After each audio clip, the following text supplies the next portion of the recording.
ఉండగా మీరు మాతో ఉండండి. మీ వాక్యపు వెలుగులో మా యొక్క జీవితాలు సరి చేసుకోవటానికి మమ్మల్ని మేము మార్చుకొని మీ రాకడ కొరకు నిలబడకు తగిన కృప అనుగ్రహించి బలపరచమని క్రీస్తు వారి పేరట ప్రార్థించి అడిగి వేడుకుంటున్నాము తండ్రి. ఆమేన్. దేవునికి స్తోత్రం కలుగును గాక. పరిశుద్ధ లేఖన భాగాల్లో నుంచి చదివిన వాక్య భాగాల్లో నుంచి రాత్రి కొన్ని ప్రాముఖ్యమైన విషయాలు మీతో పంచుకోవాలని ఆశపడుతున్నాను. ఈ వాక్య భాగాన్ని కనుక మీరు జ్ఞాపకం చేసుకున్నట్లయితే సింప్లిఫైడ్గా మనం అర్థం చేసుకోవాలంటే కనుక ఒక వివాహ విందుని కనుక మనం జ్ఞాపకం చేసుకుంటే ఏ విధముగా అక్కడ జరిగే పరిస్థితులు లేకపోతే ఆ సన్నివేశం అంతా కూడా మనం ఒకసారి ఊహించుకోగలిగితే ఎవరికి ఎక్కువగా లేకపోతే ఎవరు ఎక్కువగా అక్కడ కనిపిస్తారు అంటే ఆ విందు ప్రధాని యొక్క పరిచారకులు లేకపోతే పనివారు, సర్వెంట్స్. ఆ ఇంటిలో పనిచేసేవారు ఎవరైతే ఉంటారో వారు ప్రతి ఒక్కరికి కూడా కనిపిస్తారు. ఎందుకు అంటే ఏదో ఒక పనిలో నిమగ్నం అయ్యి ఇటు అటు తిరుగుతూ అలసట అనేది లేకుండా వివాహమయ్యి అంతా కూడా సెట్ అయ్యేంత వరకు కూడా వారు ఏం చేస్తారంటే ఏదో ఒక పని చేస్తూనే కనపడుతుంటారు.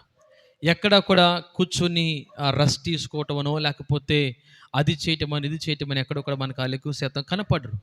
మీరు చూస్తే కనుక వారు ఎక్కువ శాతం పని చేస్తూ పని అయిపోయిన తర్వాత లేకపోతే వివాహం అయిపోయి బంధువులందరూ కూడా అక్కడ నుంచి వెళ్ళిపోయిన తర్వాత పనులన్నీ కూడా ముగిసిన తర్వాత వారు అప్పుడు కొద్దిగా విశ్రాంతి అనేది తీసుకుంటారు. ఎందుకు ఈ విషయాన్ని మీకు తెలియపరిచాను అంటే ఈ లేఖన భాగాన్ని కన్నా మనం జ్ఞాపకం చేసుకుంటే ప్రభువారు 36వ వచనంలో చెబుతూ తమ ప్రభువు పెండ్లి విందు నుండి వచ్చినట్టు అతని తలుపు తీటకు మనుష్యుల వలె ఉండుడి. ఈ 35వ వచ్చిన భాగం నుంచి ఈ 40 వచ్చిన భాగంలో కనుక మనం జ్ఞాపకం చేసుకుంటే క్రైస్తవులమైన మనము ఏ విధముగా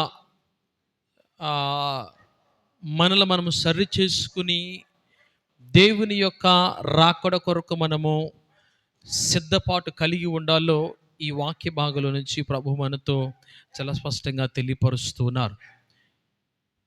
ఈ క్రైస్తవ జీవిత ప్రయాణములో మనము చేస్తున్న ఈ ప్రయాణం అంతా కూడా ఎలా ఉంటుందంటే ప్రతి క్షణము కూడా చాలా సస్పెన్స్ థ్రిల్లర్ లాగా ఉంటుంది. ఎందుకు అంటే ఏ సమయంలో ఎప్పుడు క్రీస్తు వస్తాడు ఎవరికి కూడా తెలియదు. మనము ఈ క్షణాన మనం ఈ స్థితిలో ఉన్నాము లేకపోతే నెక్స్ట్ మినిట్ ఏం జరుగుతుందో ఎవరికి కూడా తెలియని పరిస్థితి. ఎందుకు అంటే బైబిల్ మనతో చెప్పిన మాట ఏంటంటే ఆయన మరలా రాబోతున్నాడు, ఆయన త్వరగా వచ్చుచున్నాడు మాట కూడా రాయబడుతుంది. కానీ ఎప్పుడు వస్తాడో ఎలా వస్తాడో అనే మాట ఎప్పుడు కూడా బైబిల్ మనకు తెలియపరచలేదు.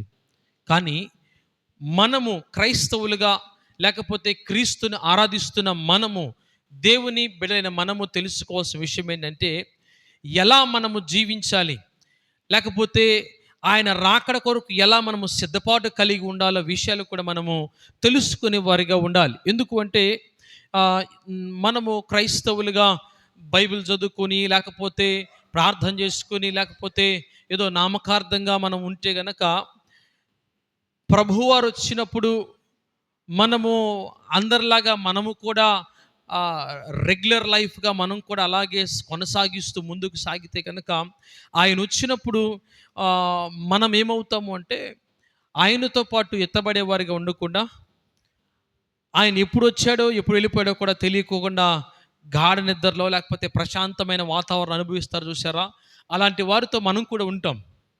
కానీ ఈ రాత్రి ప్రభువు మనను అలా ఉండాలని ఆశపడట్లేదు. కానీ దేవుడు మనము కూడా ఆయన రాకడ కొరకు సిద్ధపాటు కలిగి ఆయన కొరకు ఎదురు చూడాలని ప్రభువు వారు ఆశపడుతున్నారు.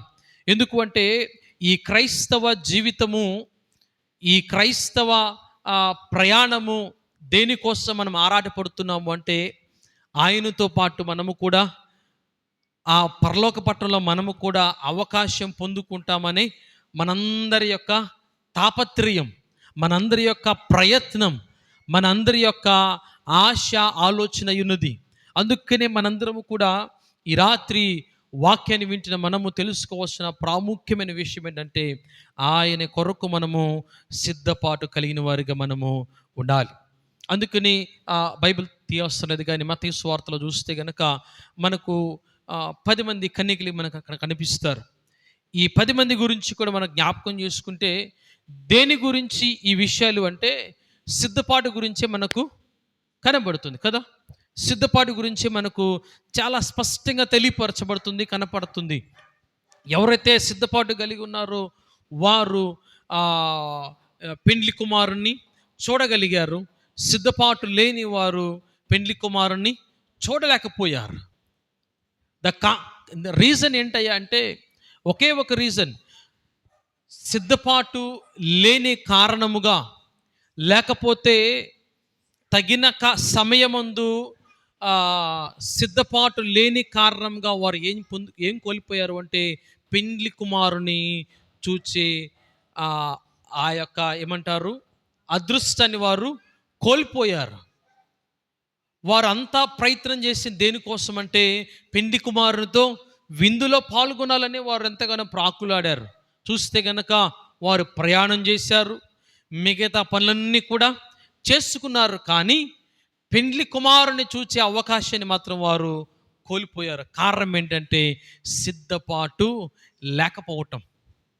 ఈనాడు క్రైస్తవులమైన మనము కూడా దేవుని యొక్క వాక్యం సెలవిచ్చింది. అంటే మనకు చాలామంది మాట్లాడే మాటలు ఏంటంటే క్రైస్తవులు మీరు ఎందుకు మీకు అనారోగ్యాలు వస్తాయి, ఎందుకు మీకు రోగాలు వస్తాయి, ఎందుకు మీరు ఏమంటారు మీ దగ్గర డబ్బులు ఉండవు, మీకెందుకు ఆస్తులు ఉండవు, మీకెందుకు ఐశ్వర్యాలు ఉండవు, మీకెందుకు పేరు ప్రఖ్యాతులు, ఎందుకంటే మీరు ఆరాధిస్తున్న దేవుడు రాజులకు రాజు కదా, ప్రభువులకు ప్రభువు కదా. అలా ఆరాధిస్తున్న వారు మీరు ఎలా ఉండాలి, మీరు పేరు ప్రఖ్యాతులు కలిగి ఉండాలి, ఆస్తి ఐశ్వర్యాలు కలిగి ఉండాలి, ధనము కలిగి ఉండాలి, లేకపోతే మంచి హోదాను కలిగి ఉండాలి. అసలు మీకు లేదంటూ ఏది కూడా ఈ భూమి మీద ఉండకూడదు కదా. మరి ఎందుకు ఇలా బ్రతుకుతున్నారు, ఎందుకు ఇలా జీవిస్తున్నారు అని చాలామందికి డౌట్ వచ్చి ఉంటుంది. మనలో చాలామందికి కూడా అలాంటి ప్రశ్న కూడా మెదులు ఉండొచ్చు. నిజమే కదా, నేను రాజులకు రాజుని ఆరాధిస్తున్నానే, ప్రభువులకు ప్రభువుని ఆరాధిస్తున్నానే, అలా ఆరాధించే నేను ఎలా ఉండాలి, ఆయన స్తుతించే నేను ఎలా ఉండాలి, నా స్థితి ఎలా ఉండాలని చాలామంది ఆరాటపడుతుంటారు. మంచిదే, కానీ ప్రభువారు ఏ విధమైతే మనకు తెలియపరిచారో అటు రీతిగా మనం గనక ఉండగలిగితే ఈ భూమి మీద మనకన్నా ఐశ్వర్యవంతులు మరెవరు కూడా ఉండరు. ఈ భూమి మీద మనకన్నా పేరు ప్రఖ్యాతి కలిగిన వారు మరొకరు ఉండరు. నిజమే. కారణం ఏంటంటే క్రైస్తవులమైన మనము సిద్ధపాటు లేకుండా మనం ఏం చేస్తున్నాము అంటే మానవులమైన ఈ లోకంలో జీవిస్తున్న ప్రజలు ఏ విధంగా అయితే బ్రతుకుతున్నారో, ఈ లోకంలో క్రీస్తునెరుగని ప్రజలు ఎలా జీవిస్తున్నారో వారిలాగానే మనము కూడా జీవిస్తున్నాం. అంటే ఒక విషయాన్ని మీకు తెలియపరుస్తాను, జ్ఞాపకం చేసుకునండి. మీరు గనక ఒకవేళ క్రీస్తుని ఆరాధిస్తే క్రీస్తుని మాత్రమే ఆరాధించాలి, లేకపోతే క్రీస్తుని విడిచిపెట్టాలి. కానీ మనం ఏం చేస్తున్నామంటే సమయం వచ్చినప్పుడు క్రీస్తుని ఆరాధిస్తున్నాము, మిగతా సమయాల్లో వెళ్ళవలసిన ప్రదేశాలకు వెళ్ళి మన పని మనము చేసుకుని వస్తున్నాం. అలా చేసిన మనము ఈ లోకంలో క్రీస్తుని ఆరాధిస్తున్నాను కాబట్టి నేను మంచి పేరు కలిగి ఉండాలి, లేకపోతే మంచి ఉద్యోగం సంపాదించాలి, లేకపోతే చదువుల్లో అత్యున్నతమైన స్థానంలో ఉండాలని ఆశపడతాము. కానీ ప్రభు ఆశించేది ఒకటి ఏంటంటే నీవు క్రీస్తుని ఆరాధిస్తే గనక క్రీస్తుని మాత్రమే ఆరాధించాలి. నీవు ఈ లోక సమ్మముతో కలిగి ఉంటే గనక ఆ లోకంతో నీవు సాగత్యం చేస్తూ ఉండాలి. కానీ మనం ఏం చేస్తున్నాము అంటే 2 పడవల మీద ఒకేసారి ప్రయాణం చేస్తున్నాం. 2 పడవల మీద ఒకేసారి ప్రయాణం చేస్తున్నాం. ఎలా ప్రయాణం చేస్తున్నాము అంటే, ప్రభువారు అయ్యా మీరు అబద్ధము ఆడకూడదు అన్నారు. కానీ మనము అబద్ధము ఆడకుండా ఉండని క్షణము లేదు. మీరు వ్యభిచారము చేయకూడదు అన్నాడు ప్రభు. ఈనాడు క్రైస్తవ్యములో మనకన్నా దౌర్భాగ్యమైన స్థితి మరొకటి లేదు. మీరు దొంగతనము చేయకూడదని ప్రభు వారు చెప్పారు. మనకన్నా మంచి దొంగలు మరొకరు భూమి మీద లేరు. ఎక్కడ చూసినా మనము లిస్టులో మొదటి స్థానంలో ఉన్నామే తప్ప ఆ లిస్టులో మన పేరు లేకుండా ఎక్కడ కూడా లేదు. ఇన్ని చేసి మనము ఫైనల్గా ఏం చెప్తాము అంటే, నేను క్రీస్తుని ఆరాధిస్తున్నాను కదా, నాకెందుకు ఐశ్వర్యము కలగటం లేదు, నాకెందుకు పేరు ప్రఖ్యాతులు రావడం లేదు, నేనెందుకు చదువులో అత్యున్నతమైన స్థానానికి వెళ్ళలేకపోతున్నాను, నేనెందుకు ఉద్యోగంలో ఉన్నతమైన స్థాయిలో ఉండలేకపోతున్నాను అనే ప్రశ్న మనలో మెదులుతుంది. కానీ వీటన్నిటికంటే ముందుగా మనం ఎక్కడున్నామో ఒక్కసారి మన జ్ఞాపకం చేసుకోవాలి. ఎందుకు అంటే ఈ రాత్రి ఈ యొక్క ఉపవాస కూడికలో ప్రభు మనతో సెలవిస్తున్న మాట, మనందరము కూడా సిద్ధపాటు కలిగిన వారిగా మనము ఉండాలి. అనుక్షణము కూడా మనల్ని పరిశీలన చేసుకుంటూ ఉండాలి. ప్రతి క్షణము మనము జీవిస్తున్న ప్రతి దినము 24 గంటల్లో కూడా ప్రతి క్షణము కూడా నేను ఎలా ఉన్నాను, నేను ఏ విధంగా మాట్లాడుతున్నాను, నేను ఏ విధంగా ప్రవర్తిస్తున్నాను, నేను ఏ విధంగా నడుచుకుంటున్నాను అనే ప్రతి సందర్భంలో కూడా మనము సిద్ధపరచుకుంటూ మనం ఉండాలి. ఒకవేళ గనక ఈ 24 గంటల్లో 1 గంట అయినా తేడా వచ్చిందనుకోండి, వెంటనే మనము సరి చేసుకునే వారిగా మనం ఉండాలి. ఈ 35 వచ్చిన భాగం నుంచి ఈ 40 వచ్చిన భాగంలో గనక మనం జ్ఞాపకం చేసుకుంటే, ప్రభువారు మరలా రాబోతున్నారని వాక్యం మనకు చాలా స్పష్టమైన ఆధారాలు తెలియపరుస్తూ ఉంది. అయితే ఇక్కడ మనం తెలుసుకోవాల్సిన విషయం ఏంటంటే, ఆయన ఎప్పుడు వస్తాడో ఆ సమయం ఎవరికి కూడా తెలియదు. ఆ గడియ, లేకపోతే మన మాటలో చెప్పాలంటే ఆ సమయము ఎప్పుడు వస్తుందో ఎవరికి కూడా తెలియదు. అంటే ఇప్పుడున్న ఈ 2025 సంవత్సరం ఏప్రిల్ మాసము 25వ తారీఖు ఇంచుమించు 9:10 అవుతుంది. 9:11 ఆయన రావచ్చు, లేదా 9:20 రావచ్చు, లేకపోతే రేపటి దినాన్ని రావచ్చు. ఎప్పుడు ఆయన వస్తాడో ఎవరికి కూడా తెలియదు.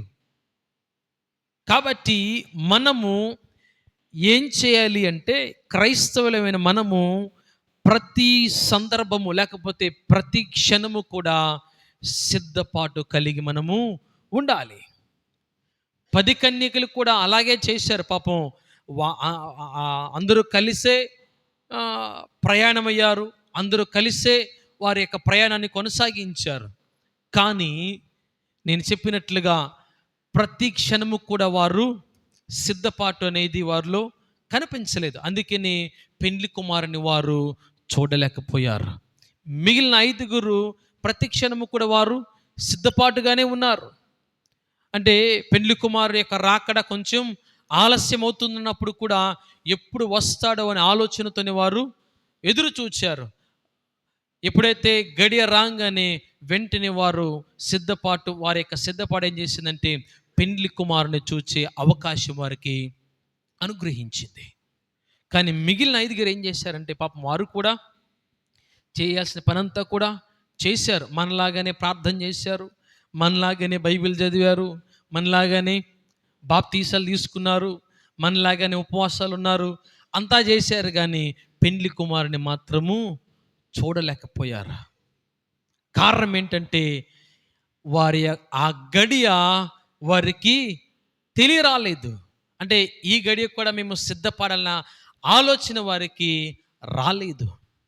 అందుకని అప్పటి వరకు కలిగిన సిద్ధపాటు వారిని ఏం చేసిందండి, అక్కడతోనే ఆపు చేసింది.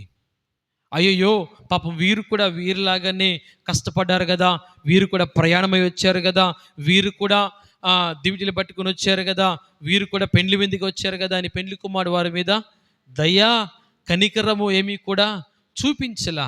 కారణం ఏంటంటే ఆయన గ్రహించింది ఏంటంటే దే ఆర్ నాట్ ఫిట్ అని ఆయనకు అర్థమైంది. వీరు విందుకు రావడానికి అనర్హులని ఆయన గుర్తించాడు. ఒకే ఒక రీజన్ ఏంటంటే వారిలో సిద్ధపాటు ఆయనకు కనిపించలా. ఈనాడు నీవు నేను కూడా ప్రభువారు ఎప్పుడు వస్తారు ఎవరికి కూడా తెలియదు. చాలామంది ఏం చేస్తారంటే ప్రభు ఇప్పుడే రాడు కదా, ఈలోపు ముచ్చటంతా కూడా తీర్చుకొని మన యొక్క ఏమంటారు మన ఆశలు మన కోరికలన్నీ కూడా తీర్చుకొని ఆయన వచ్చే సమయానికల్లా పాపం ఉపవాసాలుండి దీక్షలు చేసి ఏమంటారు మాలలు వేసుకొని అప్పుడు ఆయన కోసం ఎదురు చూద్దాం, అప్పుడు వచ్చినప్పుడు అబ్బా వీరు నా కోసం భలే ఎదురు చూచారని ఆయనతో పాటు తీసుకెళ్ళిపోతారని చాలామంది ఆశలు కలిగి ఉన్నారు. దయచేసి జ్ఞాపకం చేసుకునండి, ఆయన ఎప్పుడు వస్తాడు ఎవరికి కూడా తెలియదు. ఈవెన్ నీవు 40 రోజులు ఉపవాసం ఉండి అసలు పచ్చి మంచిని కూడా ముట్టుకోకుండా 40 రోజులు ఉపవాసం ఉండి ప్రభువా నీవు ఎప్పుడు వస్తావు అని ఎంతగా మొరపెట్టినా కానీ నీకు అనేది జవాబు రాదు. కారణం ఏంటంటే బైబిల్ చాలా స్పష్టంగా తెలియపరిచింది, ఆయన ఎప్పుడు వచ్చునో ఎవ్వరికి కూడా తెలియదు. తెలిసింది ఎవరికంటే తండ్రికి మాత్రమే తెలుసు. కాబట్టి నీవు నేను ఏం చేయాలి అంటే మనము ప్రతి సందర్భంలో కూడా ఎల్లవేళలా మనము సిద్ధపాటు కలిగి ఉండాలి. దేవునికి స్తోత్రం కలుగునుగాక. ఎలా ఉండాలి అంటే ఎల్లవేళ ప్రతి విషయం ప్రతి సందర్భంలో కూడా ప్రతి సెకండ్ కూడా మనము సిద్ధపాటు కలిగిన వారిగా మనం ఉండాలి. రెండవదిగా చూస్తే కనుక ఇదే వాక్య భాగంలో మనం జ్ఞాపకం చేసుకుంటే చూడండి 37వ వచనం, ప్రభువు వచ్చి ఏ దాసులు మెలకుగా ఉంటే కనుగొనునో ఆ దాసులు ధన్యులు, అతడు నడుము కట్టుకొని కూర్చుండబెట్టి తానే వచ్చి వారికి ఉపచారం వచ్చేనని మీతో నిశ్చయముగా చెప్పుచున్నాను. ఇక్కడ చూస్తే కనుక మీకు ముందుగా తెలియపరిచాను, ఆ యొక్క వివాహ కుటుంబంలో మనం జ్ఞాపకం చేసుకుంటే ఇంచుమించుగా పనివారు ఒక 10 మంది అనుకుందాం. 10 మంది కష్టపడుతున్నారు. అయితే ఈ 10 మంది కష్టాన్ని ఎవరు చూస్తారు అంటే ఎవరు చూస్తారండి? ఆ ఇంటి యజమానుడు ఎటో అటు తిరిగినా కానీ ఒక కన్ను వీరి మీద వేస్తాడు. వీళ్ళు పని చేస్తున్నారా లేదా, ఎలా చేస్తున్నారని ఒక కంట కనిపెడుతూనే ఉంటాడు కదండి. ఎందుకు అంటే పెళ్ళి బాగా జరగాలి అన్నా, పెళ్ళి యొక్క ఇంటి యజమానుడికి మంచి పేరు రావాలన్నా ఎవరి చేతిలో ఉంది? తన యొక్క దాసుల చేతిలోనే ఉంది. వారు గనక మంచిగా పనిచేశారనుకోండి, అన్నీ కూడా క్రమమైన పద్ధతిలో సరి అయిన సమయాల్లో అన్నీ కూడా చేశారనుకోండి, ఇంటికి వచ్చిన బంధువులు కానివ్వండి లేకపోతే పెండ్లికి వచ్చిన ప్రతి ఒక్కరు కూడా ఏం చేస్తారంటే అయ్యా పెండ్లి బాగా చేసావని చెప్తారే తప్ప మీ పనులు బాగా చేశారని ఎవరు చెప్పరు. ఏం చెప్తారంటే మీరు బాగా ఏర్పాట్లు చేశారు, చాలా బాగా జరిగింది పెళ్ళని పెండ్లి యొక్క యజమానుని మెచ్చుకుంటారు. ఆ ఘనత ఎవరికంటే యజమానికి తగ్గుతుంది. ఈ యజమాని ఏం చేస్తాడో తెలుసండి, అంత అయిపోయిన తర్వాత వారిని పిలిపించి ఏం చేస్తాడండి, కూర్చొని వారితో చక్కగా మాటలు చెబుతాడు. కారణం ఏంటంటే పెండ్లి ఇంత బాగా జరిగింది కారణం ఎవరంటే మీరే అని తర్వాత ఆ క్రెడిట్ అంతా తీసుకెళ్ళి వారి చేతికి ఇస్తాడు. దేవునికి స్తోత్రం కలుగును గాక. హల్లెలూయా. అలాగనే ఈనాడు నీవు నేను కూడా ఈ లోకంలో జీవించినంత కాలం, ఎంతకాలం మనం జీవిస్తామో ఎవరికి కూడా తెలియదు. ఒకవేళ నీవు నేను మహా అయితే 50 సంవత్సరాలు బ్రతకొచ్చు, లేకపోతే ఒక 60, 70, లేదా మీరు బాగా ఆశపడితే ఒక 80 సంవత్సరాలు బ్రతికారు అనుకుందాం. కానీ అందరూ ఒకేలాగా జీవించాలని, అందరూ ఒకే దినాన్ని మరణించాలని ఎక్కడ కూడా లేదు. కాకపోతే మనము జీవించిన దినాలన్నీ కూడా ఎలా ఉండాలి అంటే సిద్ధపాటు కలిగిన జీవితంగా మనము కలిగి ఉండాలి. అయితే ఇక్కడ చూస్తే గనక మనం జీవించిన దినాలన్నీ కూడా సిద్ధపాటు కలిగి జీవిస్తే గనక నా ప్రభు వచ్చినప్పుడు ఎవరిని చూస్తారండి? మనల్ని చూస్తాడు. నీవు నేను ఏ విధముగా మనము క్రీస్తులో జీవించామో, ఏ విధంగా మన యొక్క ఆత్మీయ స్థితిని కాపాడుకోగలిగామో, ఏ విధముగా మన యొక్క ఆత్మీయ స్థితిని పెంపొందించుకున్నామో, ఏ విధముగా క్రీస్తుతో మనము ఐక్యత కలిగి జీవించామో, ఈ విషయాలన్నీ కూడా ఒక్కొక్కటిగా నా ప్రభువు చూచి తర్వాత మనల్ని చూచి భలా నమ్మకమైన మంచి దాసుడా, భలా నమ్మకమైన మంచి దాసురాలా అని చెప్పి ప్రభు మనల్ని చూచి మెచ్చుకుంటాడు. దేవునికి స్తోత్రం కలుగును గాక. ఎప్పుడో తెలుసండి, మనం జీవించిన దినాలన్నీ కూడా ఎలా ఉంటే ఆయనకు సమీపముగాను, ఆయనకు ఇష్టముగాను ఉంటే గనక మనము ఆయన యొక్క ఉద్దేశపూర్వకంగాను, లేకపోతే ఆయన చిత్తానుసారంగా మనం గనక జీవిస్తే మనల్ని చూసి ప్రభువు సంతోషిస్తాడే తప్ప, మనల్ని చూసి ప్రభువు ఆనందిస్తాడే తప్ప, మనల్ని చూసి ప్రభువు తలదించుకోడు. దేవునికి స్తోత్రం కలుగును గాక. మనల్ని చూసి ప్రభువు తలదించుకోడు. లేకపోతే మనల్ని చూసి అయ్యో వీరు ఎందుకు ఇలా చేశారు, వీళ్ళని చూసి నేను సంతోషించాలా అని ఎప్పుడు కూడా ప్రభువు దుఃఖపడడు. కాబట్టి ఈ రాత్రి నీవు నేను తెలుసుకోవాల్సిన విషయం ఏంటంటే, మనము ప్రతి సందర్భంలో ఒకటి ఎల్లవేళ మనం ఎలా ఉండాలి? సిద్ధపడి ఉండాలి. రెండవది ప్రతి విషయంలో కూడా అప్రమత్తంగా ఉండాలి. ఎలా ఉండాలండి? అప్రమత్తంగా. ఈ మాట ఒకసారి జ్ఞాపకం చేసుకుంటే కనుక, మీరు ఆర్టీసీ ప్రయాణం చేసి ఉంటారు కదా. ఆర్టీసీ బస్సులో మీరు చాలా వరకు ప్రయాణం చేసి ఉంటారు కదా. మీరు ప్రయాణం చేసేటప్పుడు మీరు చూస్తే కనుక డ్రైవర్ గారు కూర్చునే దగ్గర ఒక మాట రాస్తుంటుంది. ఏంటంటే, డ్రైవర్ గారు జర భద్రం అని రాస్తుంటుంది. మీరు చదివారో లేదో. డ్రైవర్ గారు జర భద్రం అంటే మీరు కొంచెం అప్రమత్తంగా ఉండాలి. ఎందుకంటే మీ వెనకున్న వాళ్ళు ఎలా ఉన్నా పర్లేదు, వాళ్ళు మాట్లాడుకున్నా పర్లేదు, వాళ్ళు నిద్రపోయినా పర్లేదు. అలా అని చెప్పి నీవు నిద్రపోతే బస్సులో వాళ్ళందరూ కూడా ఏం చేయాలి? శాశ్వత నిద్రలోకి వెళ్ళాల్సి వస్తుంది. అందుకనే ఆర్టీసీ డిపో మేనేజర్ గారు ఏం చేస్తారంటే, డ్రైవర్ గారు జర భద్ర అంటే ఆయన చూస్తాడు, ఎక్కేటప్పుడు చూస్తాడు. వారికి ముందుగా క్లాసులు కూడా ఇస్తారు, ఎలా డ్రైవింగ్ చేయాలి, ఎలా ఉండాలి అని. ఎందుకు ఈ మాట చెప్తున్నాను అంటే, మనము కూడా క్రైస్తవ జీవితం ఎప్పుడు కూడా చాలా భద్రంగానే ఉండాలి.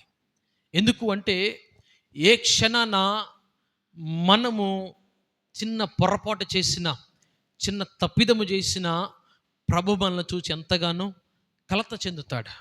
ప్రభు మనల్ని చూసి ఎంతగానో బాధపడతాడు. మీరు అనుకుంటారు కదా, నేను చేసిన చిన్న పొరపాటే కదా, ఎవరు చూస్తారులే, నేను చేసింది చిన్న తప్పిదమే కదా, ఏమవుతుందిలే అని చాలామంది మనం చాలా లైట్గా తీసుకుంటాం.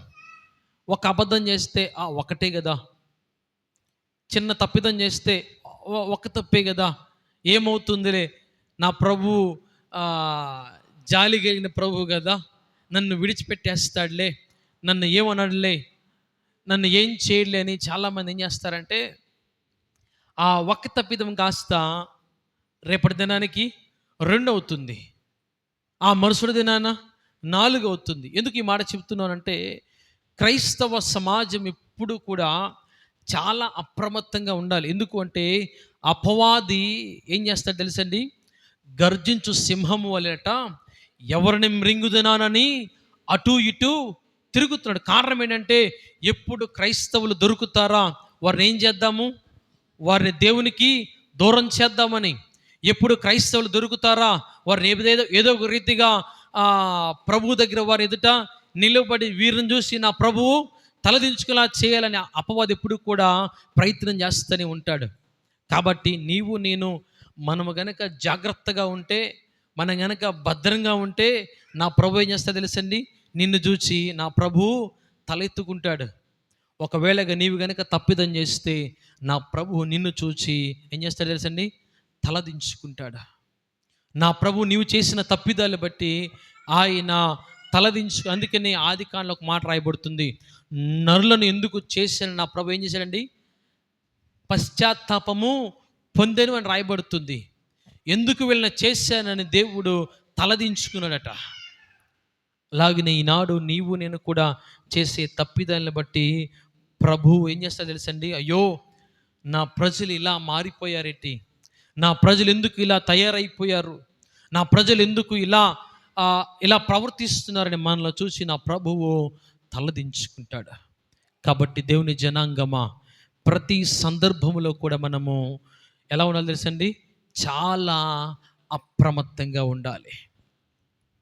చాలా అప్రమత్తంగా ఉండాలి.